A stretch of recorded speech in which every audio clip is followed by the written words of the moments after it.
if you would please just allow me to sit when I'm doing the test stuff. Thank you.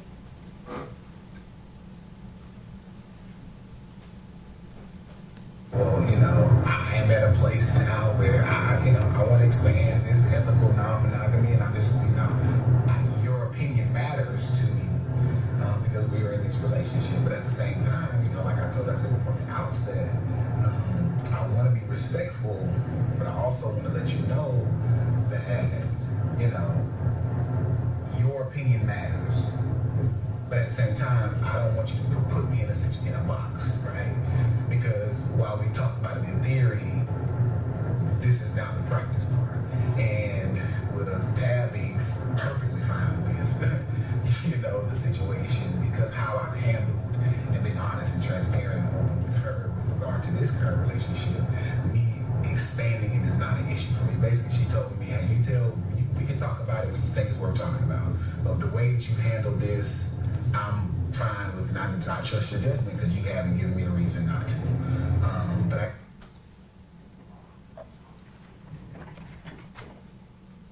So this clip is him talking about Latasha not being okay with the ethical non-monogamy, and you being perfectly on board with it. Was that true? No. Did you believe that Brodes was being open and transparent and honest with you about his relationship with Latasha? What relationship? He wasn't being open with you about his relationship with Latasha, right? That there was a relationship at all. Right. He was not transparent about that. There was nothing, to my knowledge, there was no relationship. And you never said because he was so open and honest and transparent with you with his relationship with Latasha that you were okay with him then adding another girlfriend? No. That didn't ever happen? No.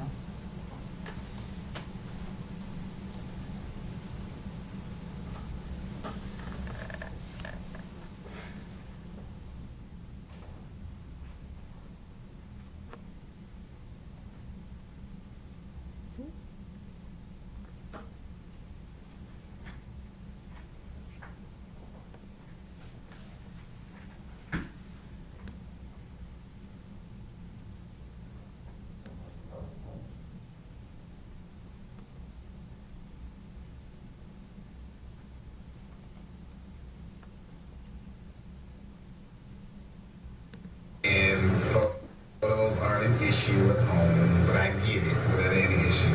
I have been though, so if we talking, let's switch subject and get a little more serious. For me, our agreements have been simple, right?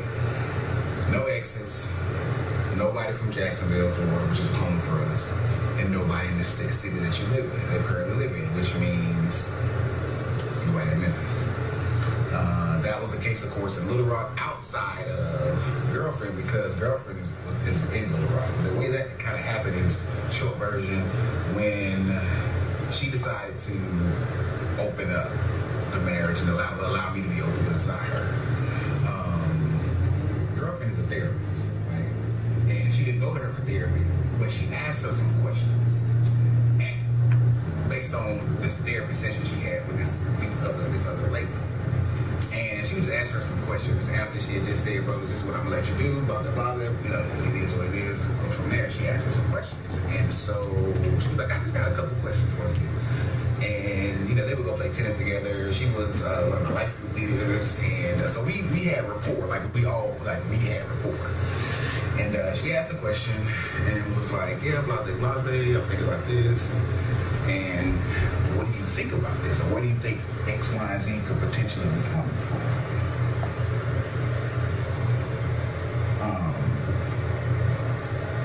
And I'm sorry, I'm looking to see who was in the cigar lounge because this is not what I really frequent that often. So I'm kind of careful about who potentially is in here because I don't want the glass all pass. I really want to go in and go chill in the back, but I'm not a member. But yeah, I'm trying to debate on what's going in there now. But anyway, so the next thing that she shared with her was, you know my husband like you, right? Well, he thinks you're attractive. And she was like, what? He's like, yeah, I know what he likes, and he thinks you're attractive. Not that he's been rude or anything like that. We've had conversations. Well, we did, because like one time we was hitting around having a watch. And she asked me, I was like, well, you gotta get her. I ain't gonna get her, I'm coming across this creepy guy, right? We're trying to spice things up. In that regard, even though that was even somewhat limited with the idea of somebody watching me, that's neither here nor there. But when the question came, Just to pause it for a minute. In your relationship with Brodes, did you outline rules for him on being able to seek out a girlfriend, like no one from Jacksonville, no one from where we live? Did you bake those rules up? No, So that was not true. not true. Were you the one who initiated the conversation about Latasha? No. Did you ever reach out to Latasha about Brodes engaging with her? No. Did he ever talk to you about wanting a watcher, as he described here? No. Did you ever agree to having a watcher, as he discussed here? No. came up, it was her, right there. She asked, well, who would you want? And that was the first thing I said. She's like, I know you like her. I know her. So anyway, so she said, like you know, blah, blah, blah. And she said, well, if you were interested, just know, I'm not saying that you are, but I'm also saying I've given him this X, Y, Z, and he may come your way. And she did. And she's like, okay, cool. So we had a conversation. And after that, that's when the whole nobody in the city thing came up. It was more like, I'll give you a pass with her because I essentially gave you the alley. But nobody. So I'm trying to figure this. So fast forward, I said a whole lot of shit, right? Trying to get to where I'm going. So I've been thinking about the past couple weeks in terms of expanding, my ethical non-monogamy. Just kind of, so my wife, her and I, we were chatting the other day. I was like, well, baby, I got a couple questions. I'm just curious, She knows about the group, everything like that. So I was like, when did you want to? Just to ask a couple questions real quick.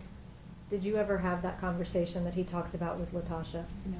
Did you ever have that conversation that he talks about with him? No. Did you ever give him the XYZ that he was talking about? No. Did you ever give him a pass for Latasha? No. No. Did he ever talk to you about further expanding ethical monogamy in your relationship? No. No. Like, when did you want to know that there's someone who has my interest or someone who I would like to pursue? Did you want to know the moment that I feel like it's more than just banter? Do you want to know at the moment that I would like to begin to banter? Do you want to know once I feel like it might be a thing beyond banter? Or what? Because this is kind of new for us, right? Because, girlfriend, Tasha, that's easy. That's been 2 years. That's been it for the most part. Outside of me going, that's how my birthday. But it's kind of been easy in that regard. So we're trying to figure out what does that look like. So just kind of really thinking through where I am with that, right? Where in terms of those. So there's a lot of newness. I said that just to say that there's still a lot of newness even in this ethical non-monogamy that I'm wrestling with. And it's fun, right? It's fun, it's interesting, it's causing us to communicate and chat and really talk again about different things that we've kind of, in a real sense, have been settled to some degree. But realizing that in this ethical non-monogamy, we got to keep things in pencil and not pen. Some things are in pencil pen, right? There's some hard news, but it gotta be inflexible in terms of what that looks like. So that's why I know you're talking about being sprung and giddy and all that stuff. I think because those flutters or those emotions, right, or those initial thoughts are all kind of new and very much new because this person is brand new. Like, I don't know Sheree, right? I knew Tasha. That was different. There was some level of familiarity there. And that's typically how I've always engaged women, right? With some level of familiarity. I cannot, whether being in the same class again in terms of college or something like that, I've never kind of quote unquote cold called anyone. You know, if that makes sense. Because I'm not, you know, I don't think I'm that guy. So, yeah. Thanks for coming to my TED Talk. I don't know if I'm gonna go in here. Now I'm thinking, how far would we need to go downtown? Because I'm like, there's a lot of folk in there. I don't know if I trust who's in that room right now. Shit. I just need to do better with smoking houses, cigar houses.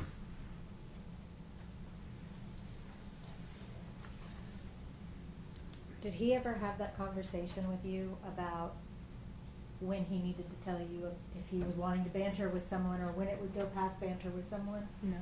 That never happened? No. Did he ever, did you hear him reference going out of town on his birthday? I thought I heard that. Did he ever tell you about a threesome out of town on his birthday? No. Did you hear him mention the name Cherie? I did hear that. Do you know who Cherie is? I don't believe so. Did y'all ever talk about how ethical non-monogamy could make your relationship better? No. None of that ever happened? No.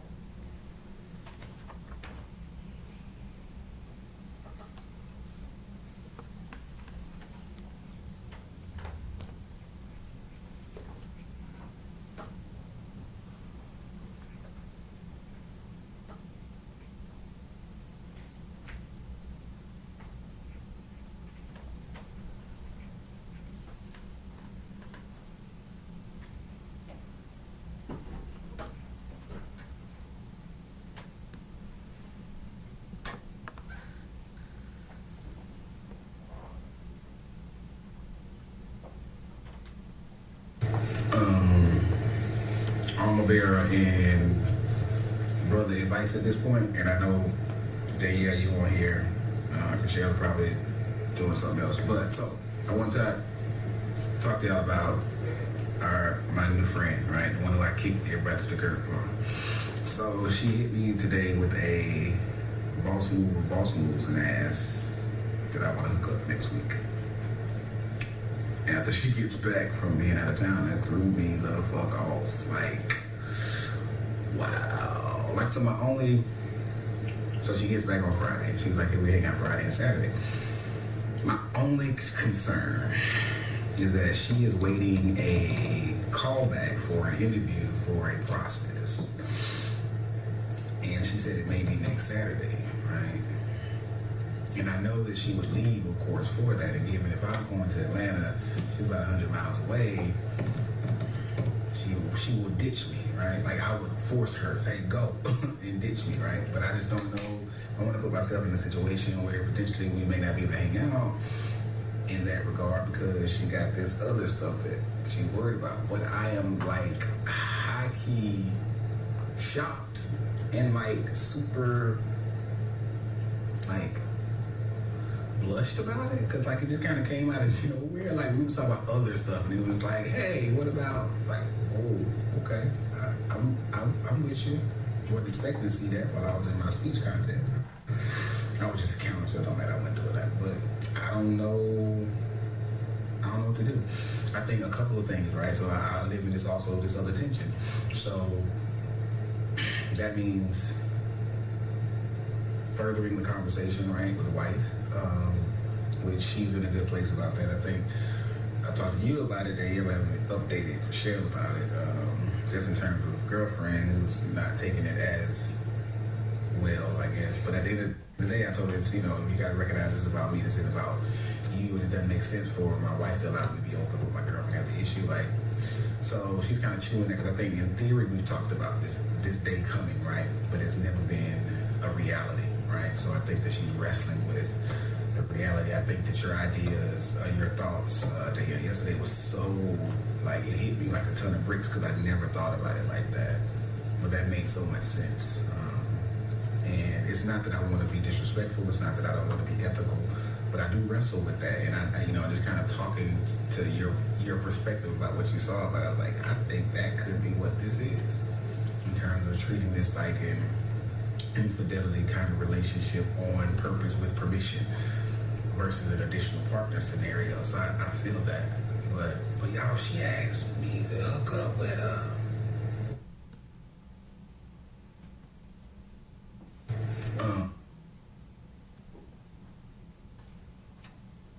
Did Brodes ever talk to you about engaging with a woman in Atlanta?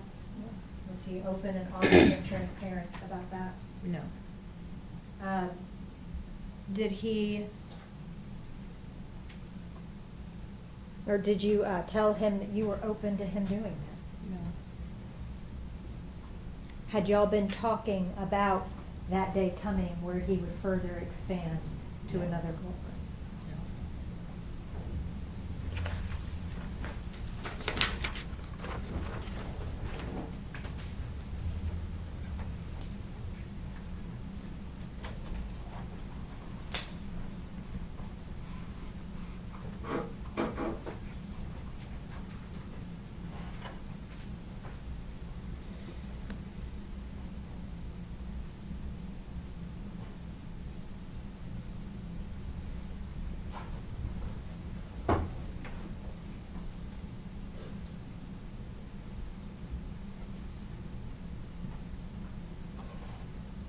Close, we're close. When we were in Little Rock. She lives in Little Rock, so we're in Memphis now. I mean, it's only 2 hours away, but yes, we were in Little Rock, so we were literally that because it was at that point. Wife was like, "Yeah, nobody at home. Like this is an exception because I kind of threw you that, but no, you ain't dealing with nobody at home. Like that was Jacksonville, so our hard nose and no Jacksonville, which is hometown for us, no exes, and no place in your current city. Those are the hard no's, right? She got an exception because it was there that she realized, well, yeah, I don't think I want him to be dealing with all these people, all these women, and no doubt these women would be in the church because that's all we do is kind of hang around, or in the community or close enough. So it was kind of one of those things.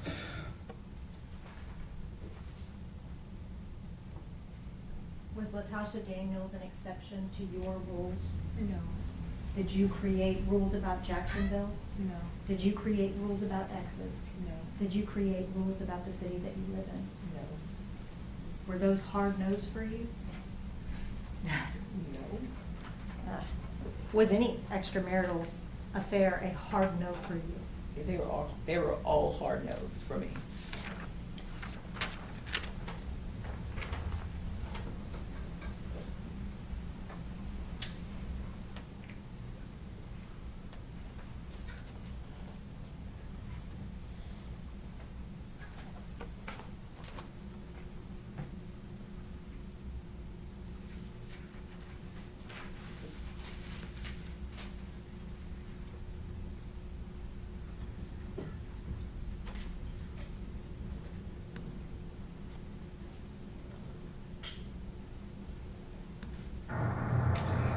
Before I can say a word, she hits me with, "I'm sorry." I'm like, "Sorry for what?" So then she goes into the whole, "I apologize for breaching your trust, breaching your confidence by telling P, my former boss before, about the situation." Her reasoning was that she felt like if, like you all said, if he could appeal to my quote-unquote greater senses, that I would realize the mistake that I would be making by losing such a wonderful woman. She also apologized. I said that she apologized to Tabitha when Tabitha talked. She told me that Tabitha told her that their conversation was their conversation until she revealed it, so she was not going to talk about the contents with what they discussed. She basically said, "I feel like I know what you're going to tell me." And at this... Who is P? He is our friend and former pastor. Is that Philip Pointer? And he was also a pastor at St. Mark's. Correct. Did you know that Pastor Pointer knew about the relationship with Latasha? No.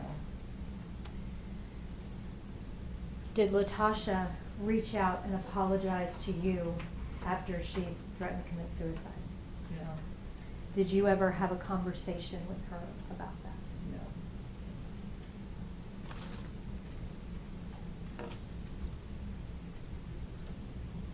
No. Throughout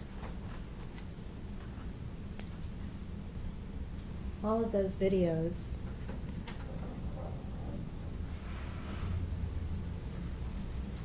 very convincing talking about those things. Would you agree? I would agree. And none of it was true. No. I want to talk to you about your relationship with Brodes, okay? Okay. Y'all were married for about 5 years.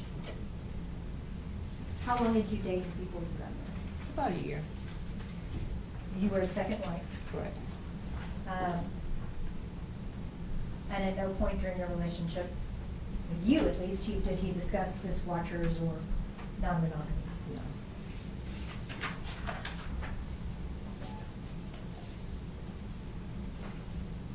Brodes was a pastor Correct.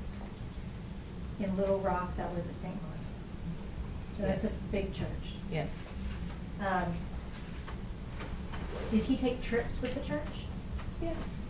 often? When you say trips, like international trips or? Both, international and local, Israel, Yeah, Savannah, El often. Dorado. Did he take those with the other pastors? Sometimes. And he also took them sometimes with other church members, like the church groups. I can recall one time, maybe a time or two, where there was like a training conference or something like that. Yeah. They did, the whole church group was for Israel, right? Correct. Okay. And when he got the job at Mississippi Boulevard, that's a big deal to be a pastor there, right? I guess. It's a big church here. It's a big church. And now I'm direct, I thought you had said that he didn't ever do counseling St. Mark? at St. Mark's, but I thought you told the police that he sometimes did. You just didn't know that he counseled Latasha. I've never known him to do counseling. Okay. Did he ever tell you that he counseled Latasha? No. But you knew that she ended up getting divorced. I did know that. Now I want to talk to you about Latasha, okay? Okay. You knew her from church, Right. and that was St. Mark's in Little Rock. Correct. She was a life group leader. Yes. What's a life group leader? It's a person that leads a group of people that get together and do Bible study. And that was a group that Brodes was over, right? Correct. And before his relationship with Latasha started, this was a tight-knit group, right? Yes. He was very involved with that group. Yes. And it was about 7 or 8 people? In that group, there were probably 6 or 7 groups. Yeah. But in that particular, the group that Latasha was in, Yeah. a couple of people. Mhm. And those groups were selected from the whole church membership, right? Based on who showed interest. It wasn't like, we want you, people came and showed interest. Yeah, There are thousands of church members at St. Mark's. sure. And I think, what about 40 or 50 people were selected to be life group leaders? I guess, I don't know for sure. And that's okay if you don't know. And you and Latasha were fairly friendly. Yeah. You played tennis once a month for a couple months. Mm-hmm. And then, at some point, after Brodes got the job at Mississippi Boulevard, y'all moved from Little Rock to Memphis. Correct. And at no point were you aware of their relationship. No. Were you aware of any issues that Brodes had had at St. Mark's? No. Y'all moved in October, Correct. and that was to Carterville. Correct. Before y'all left, you gave your friends, church members, your new address. Yes. And there was a party that was thrown for y'all, right? I think so, yeah. Did you know that Latasha organized that party? It wouldn't surprise me to know that. After you left Little Rock and moved to Memphis, you didn't see Latasha again until April 4th, right? Right. And as far as you knew, neither did Brodes. Correct. But Brodes would come back to Memphis for his braces. Right. Why would he come back to Little Rock from Memphis to get his braces done? Because the braces were paid for, but the work wasn't done in his mouth. So it just made sense to continue seeing that orthodontist. And so Brodes would go to Little Rock, but you would stay in Memphis. Now, I want to talk to you specifically about April the 4th, okay? Now, you were at home that night. Right. You were watching TV. Right. Just you and your dog, Anakin. Yes. And around 9 or 9:30, you heard a noise, a faint knock. Correct. Ignored it. Yep. And then a couple of seconds, minutes later, you heard another slightly louder knock. Yeah. And you and Anakin, the dog, got up to go see what was going on. Correct. A third knock, or after you said, you know, I'm not going to open this door if I don't see who it is, Yeah. you saw Latoshia through the people, Yes. recognized it was her, Yes. invited her in. Yes. She wasn't threatening you. No. She did not have her gun out pointed at you. No. You sat, or you brought her into the house, right? And y'all sat in the living room, Right. talked, right? Yes. Talked about tennis, Yes. talked about a work conference, right? Yes. And just chatted. Yeah. She seemed happy to be there. Yeah. She seemed happy to be talking to you. You did. At no point while y'all were sitting alone in the apartment was she threatening to you. Yeah. She never tried to harm you. No. And she was seated, if I'm not mistaken, on a couch, right? Right. Actually.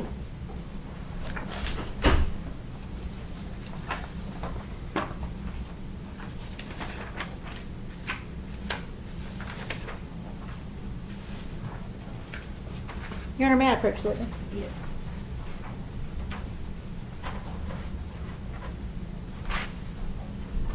Tabitha, do you recognize that? Yes. What is that? That's my apartment in Collierville. Your Honor, I'd ask that that be made the next numbered exhibit. Any objection? It's the living room. Any objection from the state? No objection, Your Honor. All right.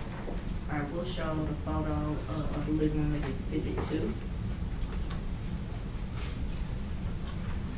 How do I turn this off?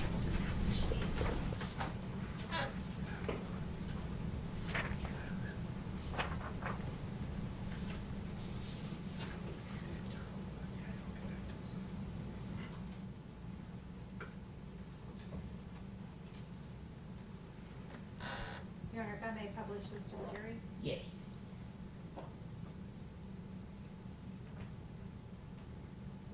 Tabitha, is this a picture of the living room at your apartment? Yes. Where were you seated speaking to Latoshia? I would have been seated on the left end of the sofa. So, oh, I've got it. That won't work on the screen. It's gotta be.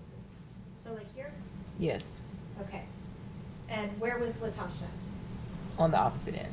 About here? Right. Next to these other chairs? Yes.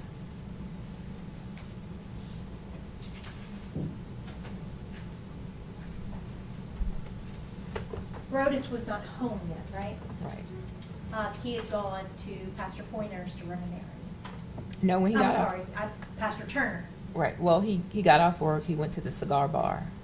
And then from the cigar bar, he told me he had to go drop something off at Jason's house. So he went and dropped something off, and then he came home.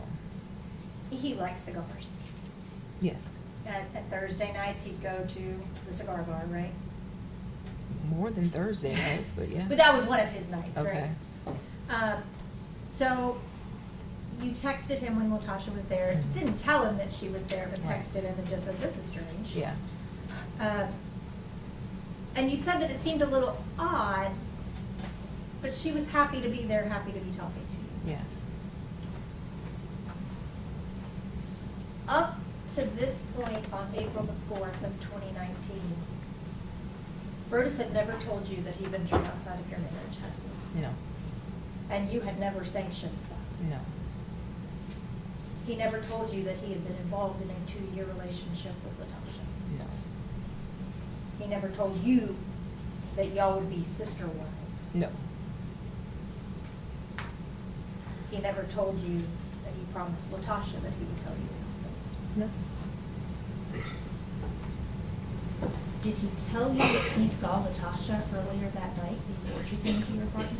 He did not. Did he tell you after he got there that he had seen Latasha earlier that night at the No. cigar lounge? No. He acted like he had no idea she was even in town when he walked in that door, right? Correct. And if he had seen her at that cigar lounge earlier that night, that would not have been true. Right? Correct. I want to talk to you about while you and Latasha were talking, okay? Mhm. She never threatened you, right? No, Was never cross with you. no. And she engaged with you cordially. Yes, Seemed genuinely happy to be there. yes. Now I want to talk to you about when Brodes arrived home, okay? Can you describe his demeanor when he walked in? Agitated. Did he immediately come in and offer the bourbon? No, not immediately. Okay. When did that happen? I would say once he kind of settled in, he had bags, he had things with him, so he set those down, told me that he had brought me these aminos. You know, he made the statement about this was an uninvited guest. And then I think that's when he started saying, you know, what are you doing here? Where are you staying? That whole bit. And at some point around there is when he offered, does anybody want a drink? After he made the drinks, he also sat down, right? Yes. And when we're looking at Exhibit 2, Brodes sat in this chair? I can't remember which chair he sat in, to be honest. That's okay. One of those chairs. And while he was seated in one of these chairs, Latasha was still seated here? Yes, Were you still seated over here? yes.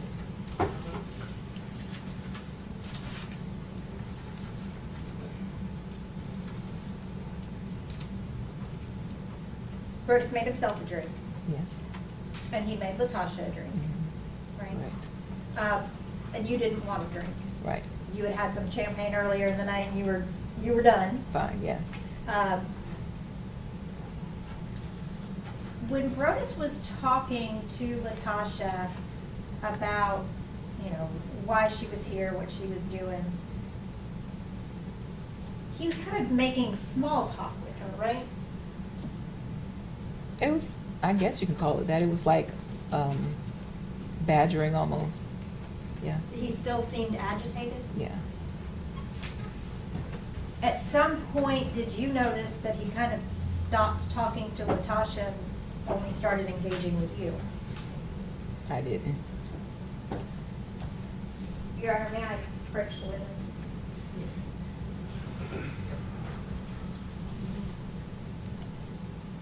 Your Honor, I have a transcript of her statement. I previously provided a copy to the state, but I have a bound copy. I'll provide them for ease of reference. Could you look at page 8 for me? Lines 8 through 17. Okay. And just read those for me, let me know. What line is 18? I'm sorry. It's not numbered. May I approach? Yes. It should be, it's just hard to see. Oh, okay.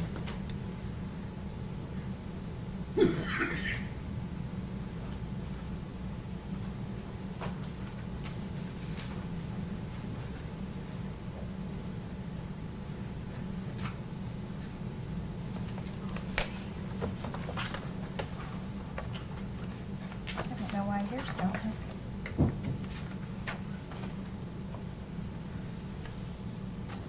Okay, I'm sorry, it's page 9. Starting here, Okay.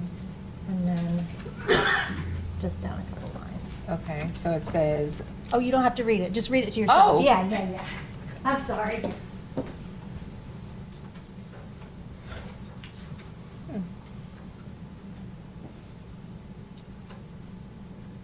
okay.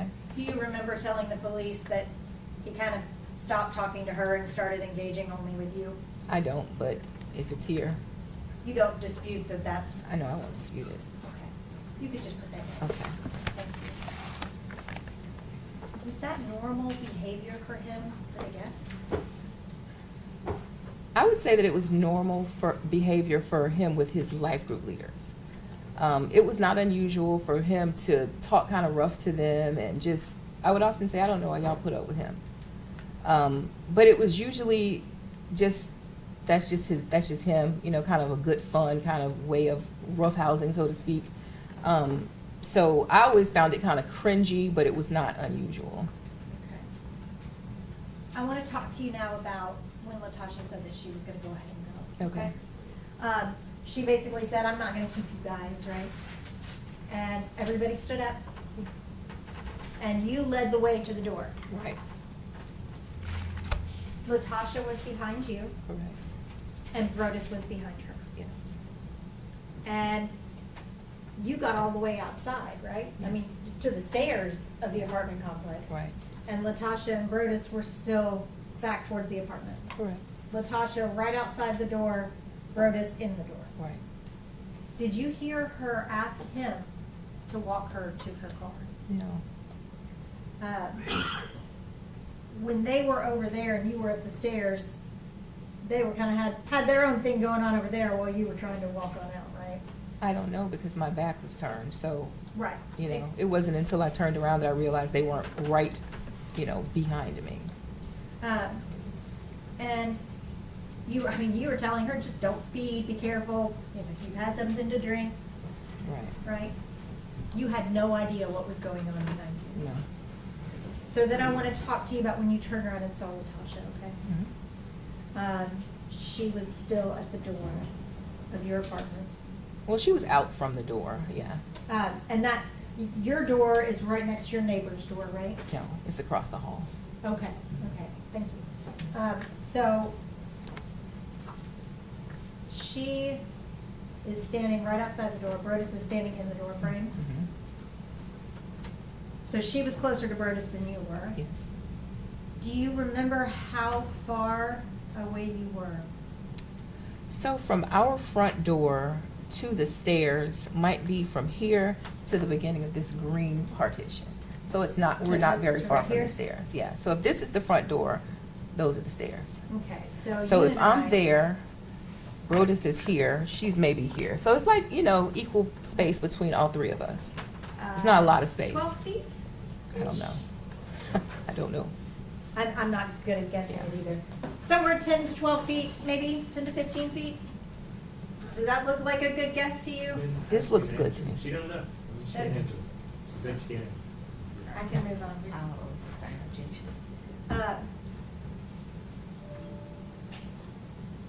Latasha was facing Brodes. Yeah, I would say, yeah. And you saw her reach into her pocket, right? Yes. And this was as y'all were walking out to her car. This is still upstairs. Right, Yeah. but that was the direction that, Correct. okay. Yeah. And when you saw her reach into her pocket, Mhm. you saw her pull out a gun. Yes. Now, prior to that moment, had you ever seen a gun? No. Prior to that moment, had she seemed to be a threat to you? No. Prior to that moment, did you think you were in harm's way being with her? No. She started firing the gun Yes. towards Brodes. Correct. You were in the opposite direction, right? I was behind them. Yes. And you ran to your apartment, or your neighbor's apartment, Right. right? Right. So you weren't even in the apartment when the shots started. No, I was still outside the apartment. When y'all were in the apartment, the three of you, was the door closed After the shots were fired? before? Oh, before. Yeah, the door was closed before. Could anyone see into your apartment No. with the door closed? No. It was private. Right. No one else other than the three of you was in the apartment. Correct. After the door gets open, you go outside, you're visible to everyone else in the apartment complex. Well, they could see where y'all were, right? You became visible outside of your apartment. Not really, no. So if your neighbor had opened the door. If my neighbor across the hall had opened the door, sure. They could see Latasha standing. Mm-hmm. They could see Brodes standing in the door. Mm-hmm. Nothing happened until after that was already out in more public area than y'all had been before, right? Right. You, at some point, lunged for Brodes, right? Yes. And tried to shield him. Well, this was after the shooting had occurred, yeah. Once we were back in the apartment by then. Prior to that point, prior to you trying to shield him, she had not fired any shots at you, right? No. And when you got shot, did you realize it? Yes. Did you grab your shoulder? Yeah, the bullet moved me. The shot threw me. Yeah. And you were right against Brodes at that point too, right? Until I got shot, right. And then you said, Tasha, you shot me. Mm-hmm. What did she say back to you? Something to the effect of, I didn't mean to. And then you told her basically, like, go, leave, Yeah, just get out of here. just get out of here. I won't tell them it was you, just go. Mm-hmm. Correct. She didn't move. No. And at some point, you could hear the sirens coming. Yes.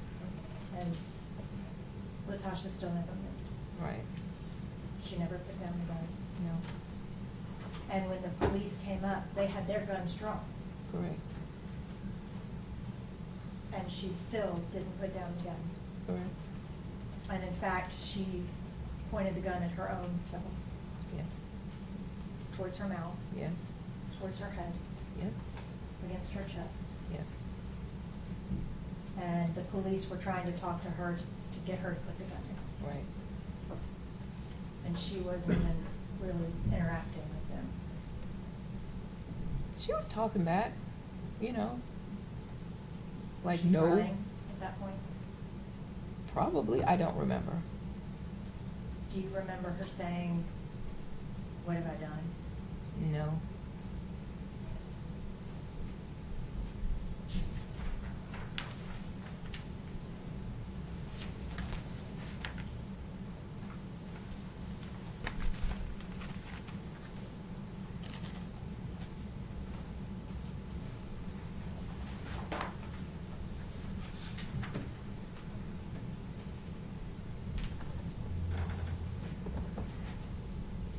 May I approach her? Yes. If you could just read right here. Wait, where? Right here, this paragraph. You don't have to read it out loud, just do it yourself. Oh, okay. Did you tell the police that she said, "Oh, what have I done?" Yeah, it appears that I did. And this was taken the day, that next morning after this happened, right? Correct.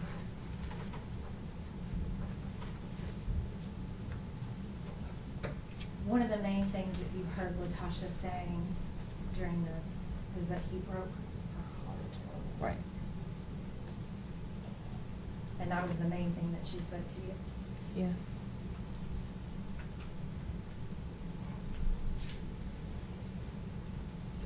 The gunshot wound that you suffered, you had to go to the hospital for. Yes. You were there for a couple hours, right? Yes. And you got released. Yes. You left the hospital.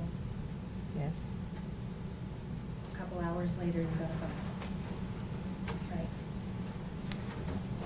From? To come back to the hospital. No. No? No. The surgeon and the chaplain didn't call you to come back? No. I was still there when they told me that he died. Okay. So you left and came back? I never left. I never left. I was there all night.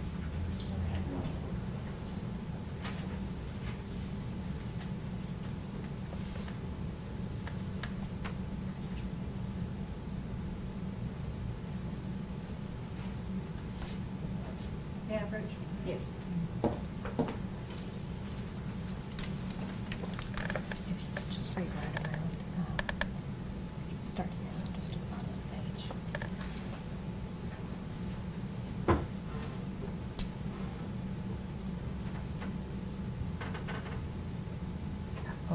So the detective saying this is when he left. Keep reading now. Okay. I left a little out. Yeah, that was wrong. That's wrong, because I didn't think the sun was up when I left the hospital. So that's just. Yeah, that's just wrong. And this was a stressful night, right? A very traumatic event. Yeah, And you had no idea why any of this happened. right. But eventually you were told that Brodes had passed away. Correct. You went and gave a statement that next day with Carnival, right? Right. Pastor Pointer and Pastor Turner came with you. Right. Did you ask them to come with you? They're the only people that could have come because I did not know a soul in Memphis. So when everything happened, I didn't know anybody's phone number. So they called Pastor Turner. They went through hoops to get in touch with him. He and his wife showed up. He called Pastor Pointer that morning. He drove over from Little Rock. So there was really nobody else that could have come. And they actually came into the interview room with you, right? Yes. And while you were talking to police, the police were saying, do you know why this happened, right? Mhm. And you have to say yes or no, Yes, so she's sorry. recording. And you and the police both talked about why. Right. Nobody understands why. Right. Did Pastor Pointer ever say, actually, I know that they were in a relationship? No. Did he ever tell you that So before you you went in? object to, that's hearsay, I don't know what the purpose of it is. And it's not being offered for the truth of the matter asserted, it's being offered to show whether or not he provided that information. The approach.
Pointer speak up about the information?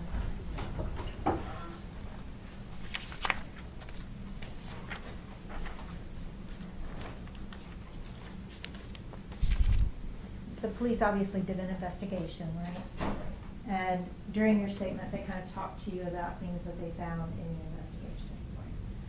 One of the things that they found was Brodes' phone. Do you remember that? You don't remember them asking you about his passcode? Oh, yeah, I remember them asking about the passcode, yes. And you have a cell phone? Yes. Do a lot on your cell phone, right? It's a form of communication, right? Right. It's a calendar, Yes. it's a GPS tracker, right? It's all of those things. It can be a wealth of information, right? And the police asked you if you had the passcode to his phone. And that would be the thing that you type in to open it up, right? And you did not know the passcode to Brodes' phone. Correct. So they were not able to open it. Okay. Is that right? Correct. And so they gave you back his phone because they said we can't use it.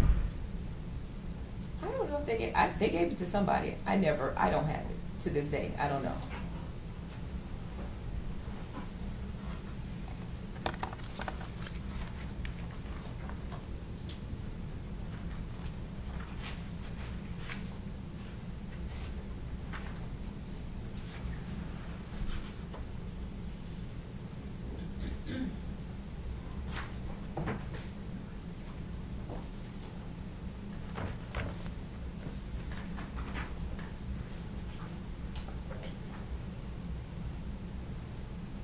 May I approach? Yes. Do you remember the police having you go through, like giving you back your phone and initialing this? If you will read right here.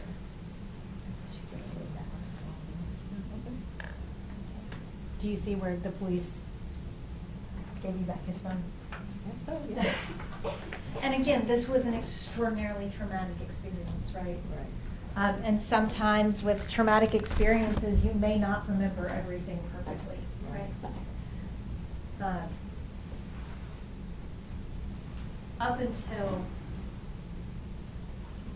on into after this case had been charged and everything, you didn't know about this relationship until well into this process. Yeah, I would say not until the detectives confirmed for me. That's all I have. Thank you. You're welcome. Redirect.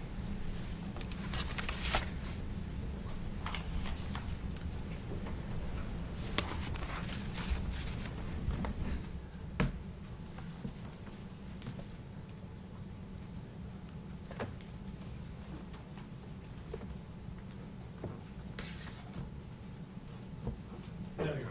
All right, you may sit down, ma'am.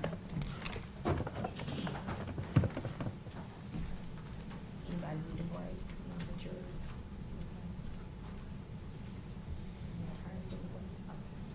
All right, we're gonna take a short 10-minute recess, and then we'll reconvene.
I need to swear in, Officer driver. Kenneth. Yeah. Do you raise your right hand? Do you solemnly swear or affirm that you will take charge of this jury, that you will keep them separate and apart from all persons, that you will not allow them to communicate in any manner with anyone, nor anyone with them, and as it concerns the matter on trial, nor with you, nor you with them, and that you will deliver them safely into court, so help you God? I do. Okay, thank you. Thank you. All right, I'm gonna call the jury back in and, give them some admonitions, and then we'll start back in the morning at 9:30. Yes. Well, and so I'm just, and we've talked a little bit about this. I've got the next 3 witnesses are Collierville PD officers, which are easy to get back and forth. But the 3 after that, particularly the 2 after that, one's coming from Arkansas. Based on our progress thus far, I'm not confident we will get to the 4th witness tomorrow. And I hate for him to have to come from Arkansas 2.5 hours, go back to Arkansas 2.5 hours, and come back the next morning. And I sure don't think we'll get to 5, but sure as I say that, we'll be sitting here at 2 o'clock and we'll be out of proof. So I guess what I'm asking the court is, would you be okay if I have the 3 Collierville officers here and the guy from Arkansas? If it looks like we're gonna run out of time, I'll take the guy from Arkansas out of order, but I'm not gonna ask TBI from Nashville to come tomorrow. If we get through those 4, we'll be down to 2 Thursday morning for me that I think are pretty short. And if we run out of time, it's on me, but I didn't want to run out of time. If we finished earlier, it's on me, but I didn't want you to look at me like, why are you not having your witnesses here? Okay, that's fine. Okay. And we have no objection to taking that witness out of order. Okay, that's fine, that's fine. Okay. All right, I'm gonna call the jury in, and I'm gonna give them some, admonitions, and then we'll reconvene for tomorrow. So if you can get the jury in. Yes, ma'am.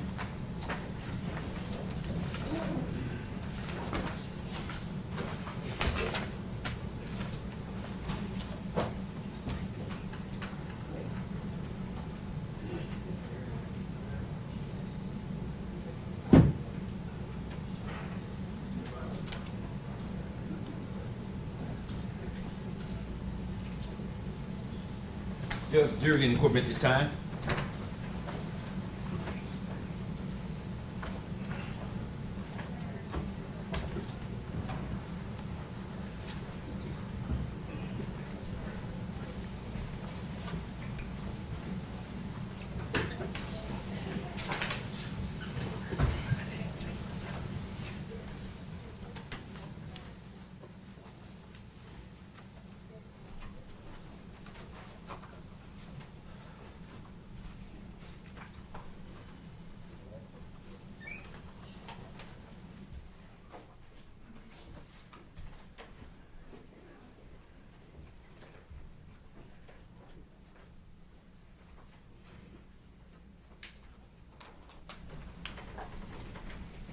You may be seated. All right, well, we are at a good stopping point, for the day. I wanna give you some instructions again. There are several rules concerning your conduct during the jury selection process, the trial, and during recesses that you should keep in mind. First, you should not conduct your own private investigation into this case. For an example, do not visit the scene of an alleged incident, try to read any textbooks or articles concerning any issue in this case, or consult any other source of information. If you were to do that, you will be getting information that is not evidence in this case. You must decide this case only on the evidence and law presented to you during the trial. Any juror who receives any information about this case other than that presented at trial must notify the court immediately. Second, you cannot discuss the case either among yourselves or with anyone else during the trial. You must keep an open mind until you have heard all the evidence, my final instructions, and the attorney's closing arguments. Any discussions before you retire to deliberate would be premature and improper. Third, you cannot allow any other person to discuss the case with you or in your presence. If anyone does attempt to do so, report this fact to the court immediately without discussing the incident with any of the other jurors. Fourth, do not try to speak to any of the attorneys, parties, or witnesses in this case, even for the limited purpose of saying good morning. They are also instructed not to talk to you, and you must report any contact with you. In no other way can all the parties feel assured of your absolute impartiality. So again, we're still not ready to discuss the case, okay? Go to dinner, have a good night's sleep, and we'll be ready to get back to work in the morning around 9:30, okay? So I'm gonna excuse you for the day. Remember, do not discuss the case, okay? You can leave your notepads under your seats. Jurors need to pen and pad in the chair and follow me.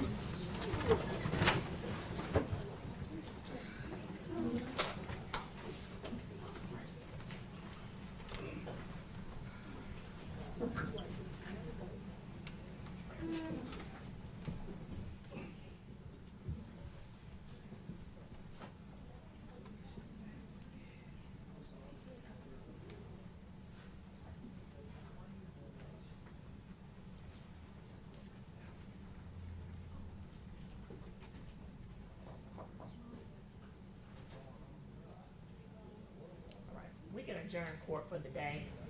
All rise. Of course,